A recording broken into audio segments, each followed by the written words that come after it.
anak, hallelujah, nandun din ang pangalan na anak na si Eliab, hallelujah, na kung titingnan natin, hallelujah, isa sa qualified, sanang maging hari dahil sa kanyang tindig at sa kanyang pagiging mandirigma, isang napakalakas na tao, hallelujah, at napakakisig, amen, hallelujah. Dumaan si Eliab sa harapan ni Samuel, amen, at ito ay sana ay bubuhusan na ni Samuel ng oil. Kaya lang naalala niya ang bili ng Diyos. Sabi ng ating Panginoon, Samuel, huwag kang titingin sa countenance. Amen. Amen. Kasi kung quality lamang at saka, hallelujah, body build lamang ang pagtitingnan at paglabasihan, ay pasok na pasok, hallelujah, at qualified ang kanyang pangalan na anak na si Eliab. And then sabi ng Panginoon, huwag kang tumingin sa countenance. And then pinadaan, hallelujah, yung lahat ng anak ni Jesse, mula sa panganay hanggang sa isa sa pampitong anak, hallelujah, ay pinadaan sa harapan ng Jesse. At ang sabi ni Samuel, and Samuel said unto Jesse, dahil walang napili, amen, itong si Samuel, sa anak ni Jesse, kasi laging sinasabihin ng ating Panginoon, Samuel, huwag kang titingin sa panlabas sa anyo. Every time na gusto na sana niyang basbasan ang lalaki na dumadaan sa harapan niya, pero sinasabi ng Diyos sa kanya, Samuel, amen, never look, don't look at the countenance, sabi ng ating Panginoon. At ang sabi dito, and Samuel said unto Jesse, are there all thy children? Ito na ba lahat ang anak mo, Jesse? Para yata nagkamali ang Panginoon sa akin. Ang sabi ng Panginoon ay sa sambahayan mo ako magpunta. Pero ang sabi, narito ng iyong mga anak. Pero wala pa akong mapili. At ang sabi ng Diyos, Samuel, hindi yan. At ang sabi ng Diyos kay Samuel, ang sabi ng Samuel kay Jesse, Jesse, are here all thy children? Narito ba lahat ang iyong anak? And he said, there remaineth yet the youngest. Pero pa rin nila ang pinakabata. Sabi niya, amen, natin na pagkakabata. The youngest. And behold, he keepeth the sheep. Siya ay tagapag-alaga ng tupa. And Samuel said unto Jesse, send and fetch him. Kunin niyo siya. Isama niyo siya dito. For we will not sit. Hindi tayo uupo hanggat hindi siya dumadating. Sabi ni Samuel. And he said and brought him in. Now he was ready. Madungis itong si David. Kasi galing siya sa bukid, marahil, hallelujah, habang nasa bukid siya, nagbabantay ng mga tupa, ay nakalaban siya sa mababamis na oso. Marahil nakipagbulo siya sa mga malaki, matatabang na leon. Kaya sabi ng scripture, he was rude, talagang napakadungis niya. Marahil galing siya sa isang mabigat na labanan, nakipagbulo siya sa mga mababagsik na hayop doon sa gubat habang binabantayan niya habang binabantayan niya ang kanyang mga tupa. Amen? And he said, at sasabi dito, then Samuel took the horn of oil, habang ito si David ay very ruddy and withal of a beautiful countenance and goodly to look. Amen. And the Lord said, sabi ng Panginoon kay Samuel, arise, anoint him, for he is he. This is he. Tumayo ka, Samuel, hallelujah, dahil siya na ang aking pinili. Amen. Ang ating Panginoon. Then Samuel took the horn of oil, kinuha ni Samuel ang langis, amen, yung horn of oil, and anointed him in the midst of the brethren, of his brethren, and the Spirit of the Lord came upon him, David from the day forward. So Samuel rose up and went to Ramah. So ito yung tagpo, mga kapatid, hallelujah. So sabi ng Panginoon kay Samuel, Samuel, ito na yung sinasabi ko sa iyo. Mukhang madungis man siya, mukhang hindi man siya karapat-dapat, pinakabata man siya, pero Samuel, ito ang pinili ko. In other words, hallelujah, kapag Diyos ang pumili, hallelujah, walang pwedeng magdang. Say that. Hindi ba siya ng itsura? Hindi ba siya ng kalalagayan? Hindi ba siya ng pananamit? Dahil ang Diyos ang pumili sa atin. Amen? Puri ng ating Panginoon. Hallelujah. At ang sabi ng Panginoon, ibuhos mo sa kanyang langis. And then, ang sabi ng, pagkatapos ibuhos ang langis, sabi ng scripture, and the Spirit of the Lord came upon David. So, napakahalaga pala, mga kapatid. hallelujah, ng oil. Yung anointing. Pag naibigay sa iyo anointing, hallelujah, kasama mo lagi ang Espiritu ng ating Panginoon. That's why sabi ng propeta, that anointing is the Holy Ghost. Ang ating daw anointing, hallelujah, ang anointing ng bride ay walang iba kundi ang banal na Espiritu. Amen. At ang banal na Espiritu ay walang iba kundi ang langis. Can you say amen? Hallelujah. Kapag nasa atin ang langis, which is the Holy Ghost, kasama natin ang Espiritu ng ating Panginoon. Purihin ang ating Panginoon. Alam niyo ba mga kapatid? Amen. Nang buhusan ng langis, ito si David sa ulo, meron siyang napakalaking implikasyon. Alam niyo ba mga kapatid, sa disyerto, amen, hallelujah, ang mga tupa daw ay inaatake ng mga swarm flies and invade their heads, chasing pain. So doon para sa para, yung parang mga tupa, kadalasan ang ginagawa ng mga flies, maraming sila, mga flies, lumilipad, mga langaw, kumbaga, no? Ang ginagawa doon ng mga langaw, dumadapo sila doon sa ulo ng mga ship, and then ini-invade nila yung ulo niya, and then hanggang sa mainis itong ship, at dahil sa gusto niyang matanggal yung mga, hallelujah, yung lahat ng mga flies na nasa ulo niya, amen, nag-i-invade at nagkukos sa kanya ng sakit, hallelujah. Ang ginagawa niya, amen, ay tumatakbo siya at naghahanap siya ng bato at iniuuntog niya yung ulo niya sa bato para matanggal yung mga flies. Dahil siyempre yung mga flies ay makukulit, pagkaumpog niya, dilipad lang, and then babalik ulit. So gagawin ng tupa, amen, iuntog niya ulit ang ulo niya until he died. Hanggang sa siya ay mamatay. Okay? Sabi dito mga kapatid, hallelujah, desperately, they run and bang their heads against the rock until they die. And then, ang ginagawa ng shepherd to protect the sheep, alam niyo ba ang ginagawa ng shepherd? Binubuhusan ng shepherd ang ulo ng tupa, ng langis, ng natural oil. And that is the repellent.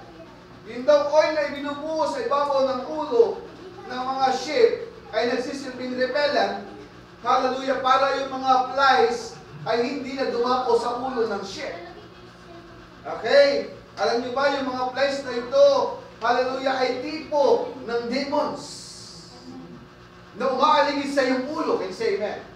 Maraming mga demons, maraming mga flies, hallelujah, na lumilipad at umaaligid sa ating mga ulo. Can you say amen?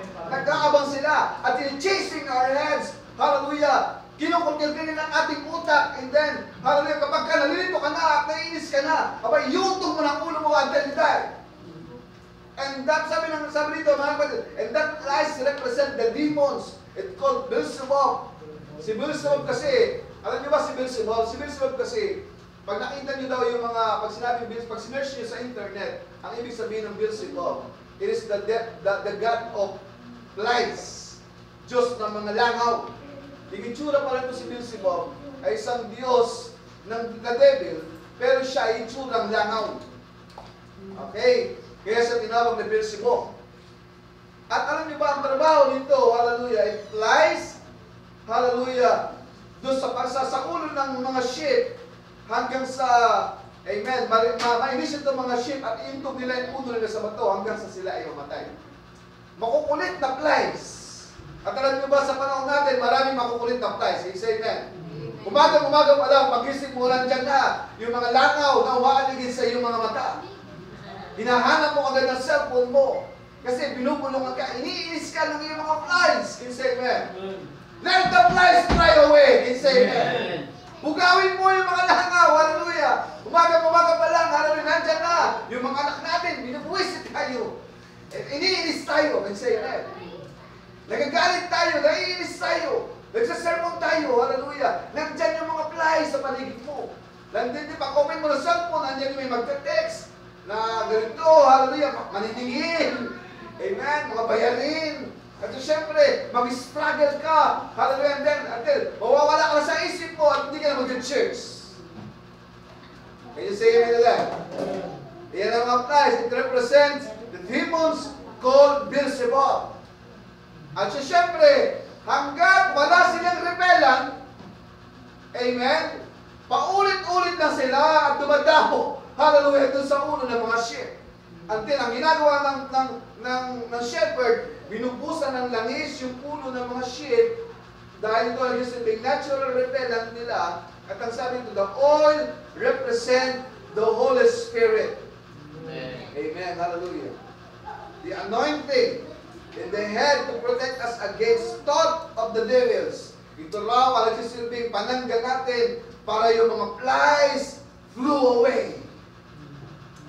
Amen. Pag umaga pa lang pagising mo, amen, alam niyo ba kung ano ang tama at perfect na anointing ang manalangin tayo sa ating Panginoon. Let the flies flew away. Hallelujah. Panginoon, i-prepare mo ako sa umaga ito, Lord. Panginoon, ihanda mo ang pamilya ko, Lord. Hallelujah.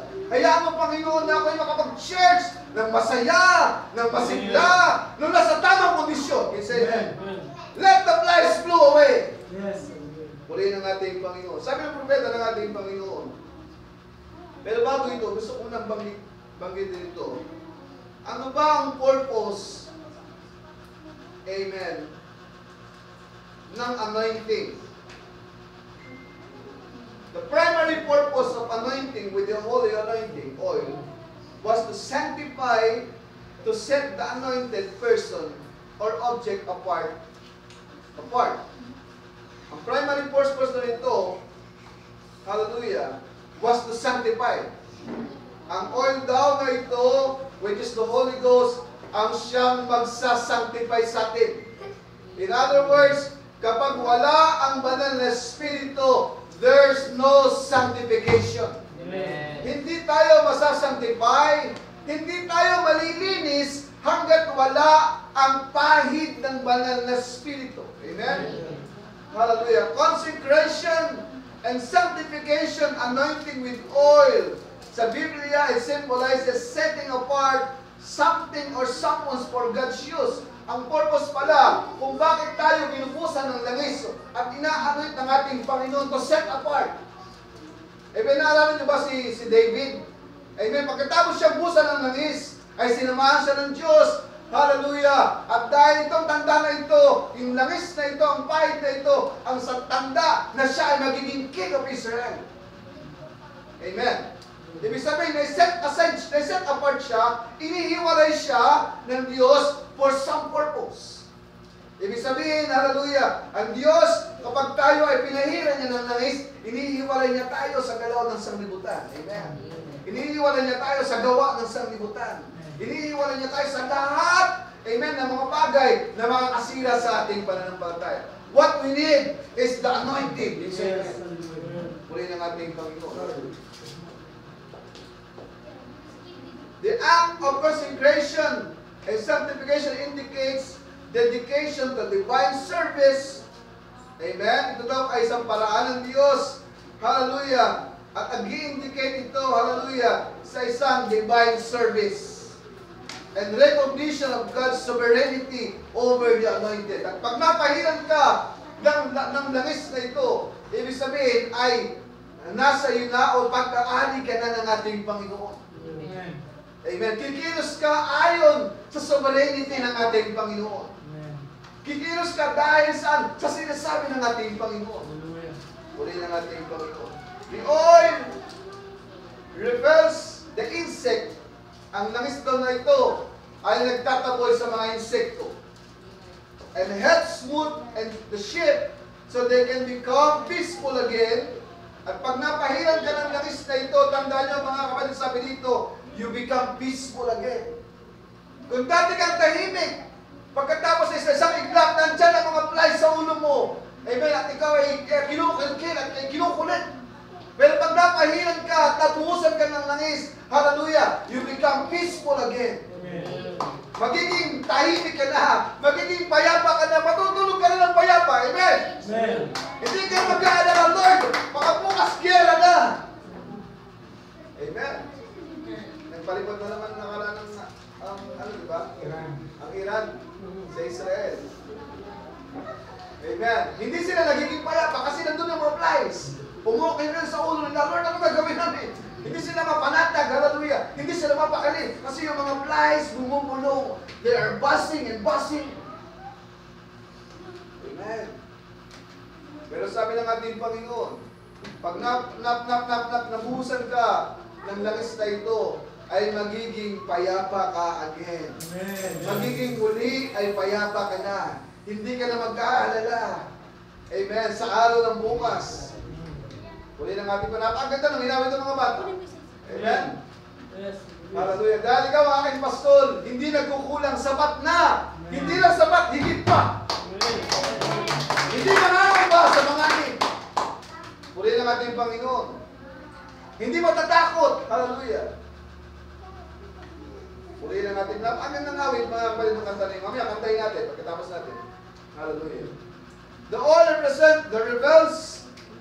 Amen. Para yung mga langaw, yung mga bumubulong-bulong ng mga flies. Hallelujah. So the ship that can become peaceful again. Amen. Keeping the ship flee from the insect, it says, only the application of oil. Amen. Hallelujah. Is enough. To the entire summer, it was process that had to be repeated. Kailangan daw, lagi kayong napapahiran ng langis na ito. Kasi sabi ko nga sa inyo, yung mga flies na ito, makulit. Ngayong linggo, napahiran ka ng langis. Pag uwi mo ng bahay, nandun naman yung makukulit na mga flies. Hallelujah. Kailangan mo ulit ma-refill. Can say amen. Naubos ang iyong lakas. Amen. Hallelujah. Sa pag-absorb, hallelujah, sa pagkasalamuha sa labas, hallelujah. Amen. Naubos ang iyong oil. At ang sabi ng propeta ng ating Panginoon, you need, kailangan natin ng ng oil. Mag-refill tayo ng langis mula sa ating Panginoon. Amen. In biblical times, shepherd used oil to treat and protect the sheep.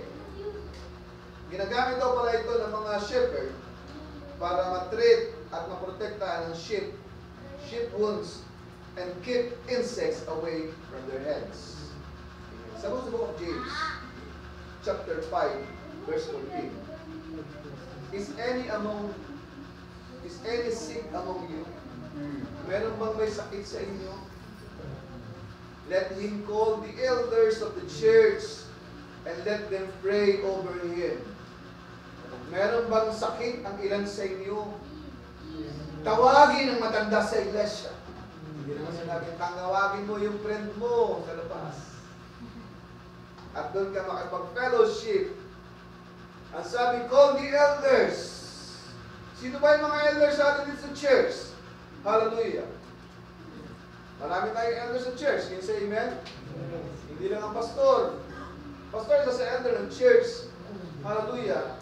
Yung mga nagmamatanda sa iglesia, ibig sabihin, hallelujah, yung mga tinitingnan natin sa loob ng church, sabi dito, any sick among you, let him call the elders of the church and let them pray over him. Hindi ka doon pumunta sa kung sino-sino, mga tropa at mga kaibigan, hallelujah, at nagpapahid ka ng oil at magpamasahe ka. Natawa si Sister Vicky. Ano nakita mo Hallelujah. Let them call the elders of the church and then pray over him, anointing him with oil in the name of the Lord. Amen. And the prayer of faith shall save the sick, and the Lord shall raise him up, that have committed sins, they shall be forgiven him. Amen. Sabi dito, the flies can spread disease such as food poisoning. Ano ba yung mga langaw na ito? Hallelujah. Ito daw ay nagkakos ng disease, kagaya ng food poisoning. Sabi sa John chapter 2, verse 27, but the anointing which ye have received of him abideth in you. Ang inyo daw natanggap na pahid, hallelujah, na mula sa Kanya, amen, receive him, abideth in you. Pag napahiran tayo ng anointing ng ating Panginoon, napahiran tayo o nasangkapan tayo ng banal na Espiritu, ito ay sasama sa iyo saan ka man magpunta. In other words, nandun ang iyong proteksyon. Din sa amen. Sumusunod man yung mga flies sa paligid mo. Nandun man nagpapaikot-ikot umiikot sa paligid mo, yung mga bagay, hallelujah, yung mga ginagawa ng sanglibutan, nakikita mo ngayon sa paligid mo, pero hindi ka niyan magkakumpala kasi nasa iyo ang protection ng ating Panginoon. The flesh can spread disease, pero sabi mo, but the anointing which you have received of Him abided in you. Sasamahan ka niya, saan ka man magpunta. Ito yung ating Panginoon. And you need not that any man teach you. Hindi mo na kailangan ng turuan ka ng iba. But as the same anointing teach it, the same anointing, yung banal na Espiritu, ang siya magtuturo sa iyo, all things, and His truth, and His no lie, hindi totoo, tuturo sa iyo totoo, at hindi ka sinungalingan. And even as He had taught you, ye shall abide in Him. Dahil tinuturuan ka ng banal na Espiritu, amen, susundin mo at sasama ka saan man nagpunta ang banal na Espiritu. Amen. Purihin natin Panginoon. And now, little children, sabi niya, abide in Him, that when He shall appear, we may have confidence and not be ashamed before Him at His coming. Psalms chapter 45, verse 7, Thou lovest righteousness and hatest wickedness. Kayo na mga umiibig sa katwiran at nagagalit sa kasalanan. Therefore, God, thy God, ang Diyos na yung Diyos, hath anointed thee with the oil of gladness above thy fellows. 2 Corinthians chapter 1, verse 21. Now, He which established us with you, sino doon nag-establish nito ng ating pananampalataya? Ang Diyos. Amen? And hath anointed us is God. Ang Diyos na siya nag-establish ng ating pananampalataya, hallelujah, ang siyang nag-anoint sa atin ay walang iba kundi ang ating Panginoon. Amen. Kaya ang shepherd na ating Diyos, sabi nga sa ating scripture kanina, amen, sabi ng scripture, amen, sabi dito mga kapatid, and the Lord is my shepherd, I shall not want. Kapag ang Diyos ang iyong shepherd, abay hindi ka na makakailangan pa. Yes. Hallelujah. He maketh me to lie down in the green pastures. Ang Diyos na yung shepherd, hallelujah, dadalhin ka niya sa maberteng damo. And He leadeth me before the still waters. Amen. Hindi lang damo ang meron doon. Ilalagay ka pa sa tabi ng sapa, hallelujah, na may umaagos sa tubig. Amen. Para ka makainom. Ano kayo na makailanganin mo? Wala na.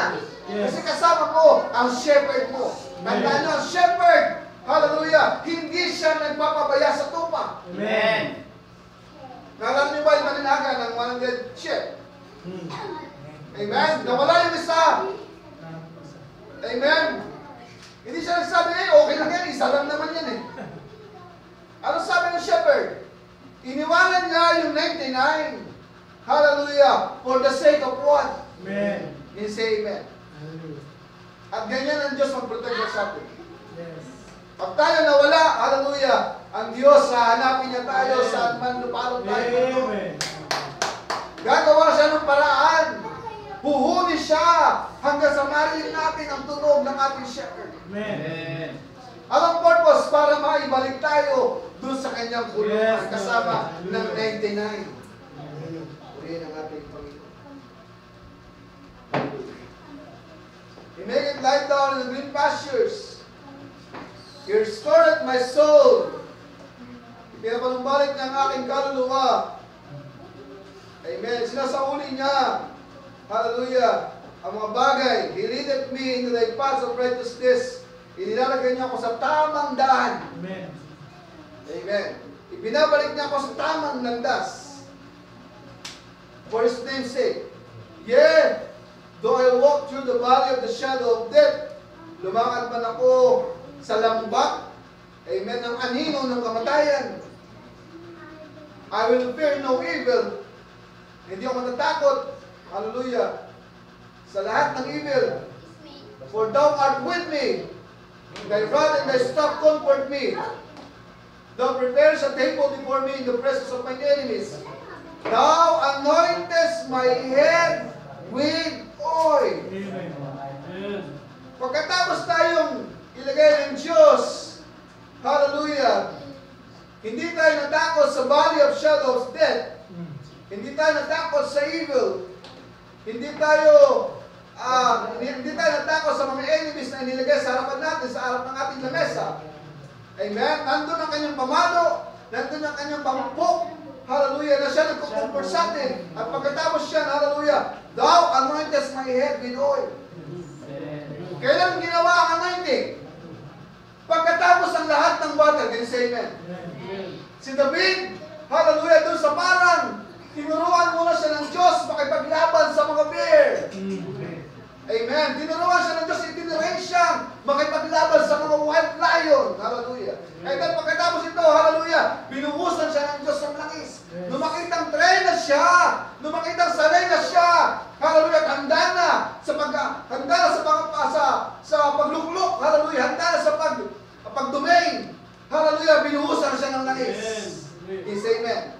Ito ang dahilan kung bakit kailangan natin lumabas sa mga bagay. Ito ang dahilan kung bakit tayo tinitrain ng Diyos sa mga pagbaka. Amen? Amen. Dahil pag nakita ng Diyos, ready ka na. Amen. At handa na siyang ibigay sa iyo ang kanyang pangit. Amen. At siya proud. This is my son. Amen. Ito ang aking anak. Hallelujah. Puri ng ating Panginoon. Sabi dito mga kapatid, sa preaching of the law, having a shadow, when it come and was made flesh and anchored the stinger of death, and pull it out where you and I can walk in the face of death, can bother us. It hasn't got any stinger. Isatanas daw, hallelujah, ay wala nang kahit ano pang kamandag or sting. It can buzz and hum and threaten.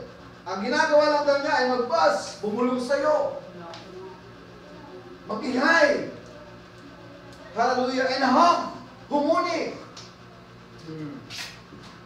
Amen. Bumulong and threaten. Aba, hindi threaten ka ba? Aba, threaten. Atakutin ka. Yan ang ginagawa ni Satanas. Threaten. Make a bluff. Kadayain ka. But that's all he can do. Hallelujah. Wala na siyang sting. Sabi ng propeta, death has no more sting. Can you say amen? Ang kamatayan daw ay wala nang kamandag for every believer. Amen. Though that's in Christ Jesus is perfected before forever. It's perfected forever. Yes. For the grain of corn can produce cockle-burr. Yes. Neither can cockle-burr produce corn. If you are sold with incorruptible seed of God, born again of the Spirit of God, your whole motive, everything in your whole life goes towards God. Dahil tayo ay mga binhi ng ating Panginoon. Amen. Isinilang tayo ng ating Panginoon. Yes. Ang Espiritu ng Diyos. Amen. Hallelujah. At ang iyong buong motibo, ang lahat ng bagay, ang buong buhay mo ay pupunta towards sa ating Panginoon. Amen. Kikilos ayon papunta sa ating Panginoon. In the day when God turned, naalala niyo ba sa panahon ni Noah? Amen. Sabi niya kasi, yung daw cockle-burr cannot produce corn. Yung corn cannot produce cockle-burr. Yeah. The same thing as ito sinasabi ni propeta ating Panginoon. Yung uwak, hallelujah. Amen. He was a bird set right on the ark. Ibon din siya. Amen. Nagsisimba din siya. Nasa church din siya. Kasi nasa loob ng ark. Can you say amen? Yes. Amen. He set right on the ark. Set in the ark right on the same floor with the dove. Kasama din ng mga dove. Kung nasa yung mga grupo ng ibon, nandun din siya. Amen. He could fly just as far as the dove. Lumilipad din siya. Pag mataas ang lipad ng dove, mataas din siya lumipad. As far as the dove. He could squawk and make a noise. Nag-squawk din, humuhuli din. and make a noise, like the dove. But when they turned them loose, ito nakakalungkot, pagkamat nandun din siya sa ark, amen, lumilipad siya kasama ng mga kalapati, kasama siya ng mga kapwa niya ibon. Amen, hallelujah. Kapag siya ay pinalabas na, sabi ito, but when they turned them loose, pag pinakawala na siya, the crowd was a scavenger. O nga naman, sa loob ng ark, kung ano yung kinakain ng dove, yung din ang kinakain ng uwak. Kasi ilang naman ang kanin pinadala ng Diyos kay Noah, ilang din ang pinapakain sa lahat ng mga klase ng ibon. Okay? At kung ano yung kainin ng dove at ng ibang ibon, yun din ang kinakain ng uwak. Kaya lang, nung siya'y palabasin na, the crowd was a scavenger. Amen. Dahil ang nature niya ay scavenger. Pag sinabi scavenger, kumakain ng mga bulok. Abay, tuwang-tuwa siya. Lumabas ang kanyang nature nang siya'y makalabas. Amen. Nakalaya siya. Scavenger na siya. Kasi wala naman ako sa church. Hindi na ako makikita ni pastor. Okay lang yan pag scavenger. Okay. He became a scavenger. Amen. He could fly from one dead body. Lilipad siya mula sa mga patay na bangkay. From one dead body to another body. And one satisfied himself. But the dove couldn't do it. Pero ang kalapati, hindi niya ito ginagawa. Amen. Nung wala siya makita, he went back to the ark and peeked in the window until Noah opened the window because she was a dove. Kasi kalapati siya. Hindi siya dumadapo sa mga bangkay. Hallelujah. A dove is a bird that doesn't have any gall. It cannot digest rotten things. Amen. Sabi dito, ang propeta sa ating preaching ng faith in the Son of God. Now, he takes the order that James gave the elders of the church and let them anoint him with oil and pray over them. So, napakahalaga ng aming langis. So, kailangan tayo sa church ay mapahiran ng langis. Amen. Ang langis na ito ay walang iba kundi ang banal na Espiritu. At sino ba yung banal na Espiritu? Walang iba kundi ang Espiritu mismo ng Diyos. God Himself. Yes. Amen. Hallelujah. The elders of the church, and let them anoint him in oil and pray over them. That's exactly the church. To anoint with oil. The oil represents the Holy Spirit. Stand between the pastors and the sickness. Sabi nito. Hallelujah. Ito yung isipin kagalingan ng mga may sakit. Ang banal na Espiritu. Amen. Amen. Sabi nito mga kapatid. Last two quotes. Sabi niya. The oil means the Spirit. That's the reason we anoint with oil. It's the Spirit. What is it? Ano daw ang anointing? Sabi sa book of John, St. John chapter 4. The Father seeketh such to worship Him in spirit and in truth. Kung ang Espiritu ay ang oil, amen, ang Diyos daw ay naghahanap ng mga mananamba sa Kanya sa Espiritu. Amen. Pag napahiran ka ng banal na Espiritu, sabi ng binasabi ko din sa kanina, mag-a-abide ka kasama ng banal na Espiritu. And then, Jesus was the fruit, He was the meal offering, and His oil was the Spirit. Ang kanyang Espiritu ay ang langis. And the light and the Spirit mixed with the truth has got to bring something. Put it together and makes it. Hallelujah. Kapag ang iyong pananampalataya sa ating Panginoon, amen. When God's words preached in His simplicity, though in its power that Jesus Christ is the same yesterday, today, and forever, amen. And the word goes forth the meal, you've got the oil to mix it with it. Kailangan mo daw ng langis ay maipahid at maimix sa katotohanan, it may be just a little handful or spoonful, but whatever it is a real. Sabi niya rito mga kapatid,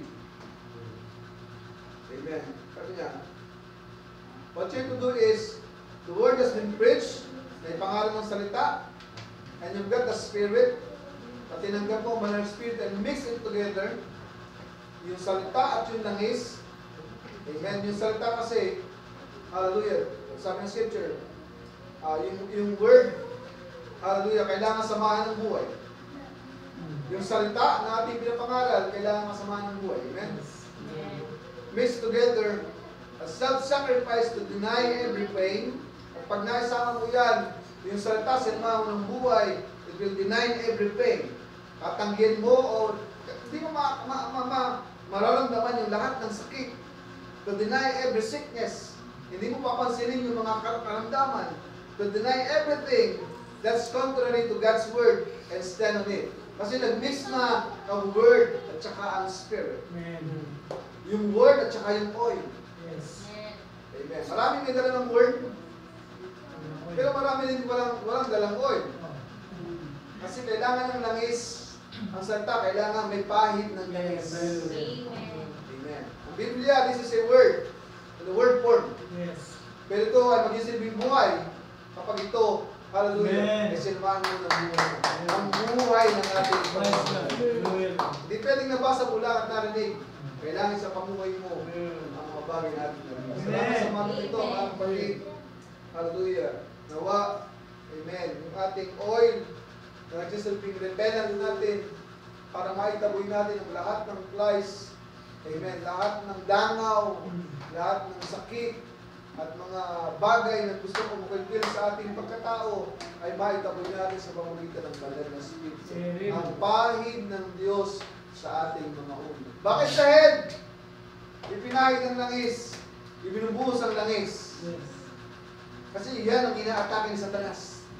Sabi ng propeta, ang ating daw isip, ang battleground. Amen. Amen. Hallelujah. The greatest battle ever fought Yes. ay matatagpuan sa utak natin. Mm. Diyan ang lalaban sa Satanas at ang ating Panginoon. Amen. Nandyan yung mga flies, bumubulong sa iyo.